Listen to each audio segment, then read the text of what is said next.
और बड़ी खबर जहां गाजा पट्टी पर इजरायल की ताबड़तोड़ फायरिंग की तस्वीरें सामने आई। इस हमले में आपको बता दें 320 ठिकानों पर बारूदी बौछार की गई है। हमास ठिकानों को निशाना बना रहा है।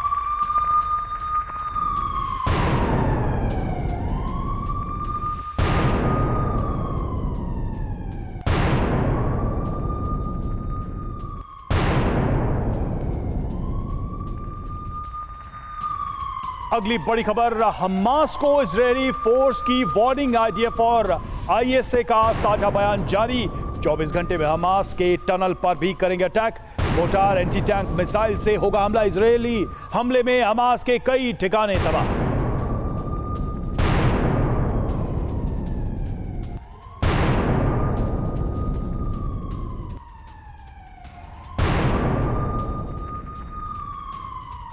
और सैनिकों को नेतन्याहू का सीधा संदेश, जहां दुश्मनों को खत्म करने का वक्त और हिजबुल्लाह को नेतन्याहू की जंगी चेतावनी।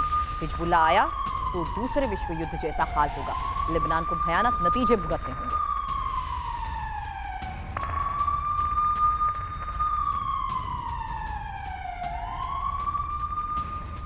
और आइए आपको बताते हैं सैनिकों के बीच पहुंचे नेतन्याहू ने हमास और हिजबुल्लाह को क्या बड़ी चेतावनी दी और इसका मतलब क्या है।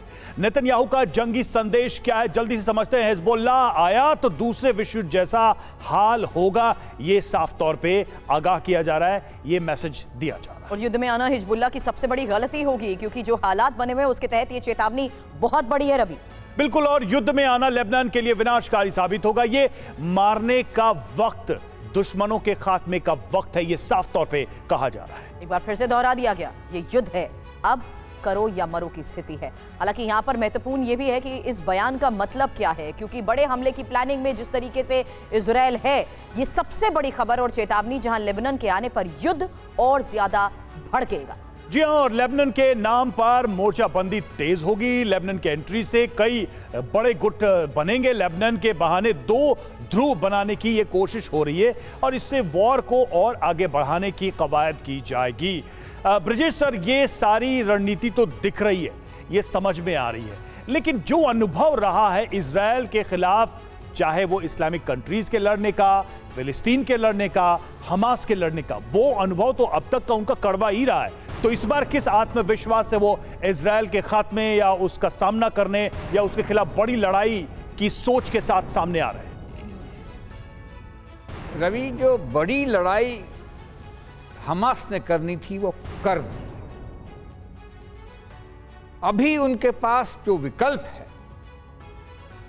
वो अपने मान में घुस के बैठ के डिले करने का है। जितना वो डिले कर सकते हैं या जितने दिन तक वो सरवाइव कर सकते हैं, वही उनकी मंशा होगी।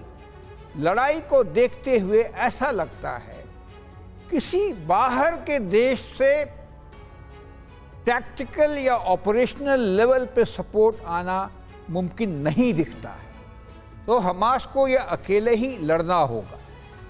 उनके साथ क्या है, एक तो बिल्टअप एरिया है, दूसरा होस्टेजेस का ढाल है जी, तीसरा बिल्टअप एरिया के नीचे उन्होंने सुरंगें बना रखी हैं और अपने आप को तैयार करके रखा हुआ जी। और चौथा क्या है, जब लड़ाई होती है जी इस तरह के बिल्टअप इलाके में, तो जो ऑफेंसिव फोर्सेस होती हैं जी, उनके एडवांटेज कम हो जाते हैं। मैं एक मिसाल देना चाहता हूं। सर, जो पॉइंट्स आपने यहाँ पर इस चुनौती को देखते हुए रखे हैं कि वहां की ग्राउंड रियलिटी क्या है, जाहिर सी बात है उसको लेकर इजरायल ने भी प्लानिंग की होगी।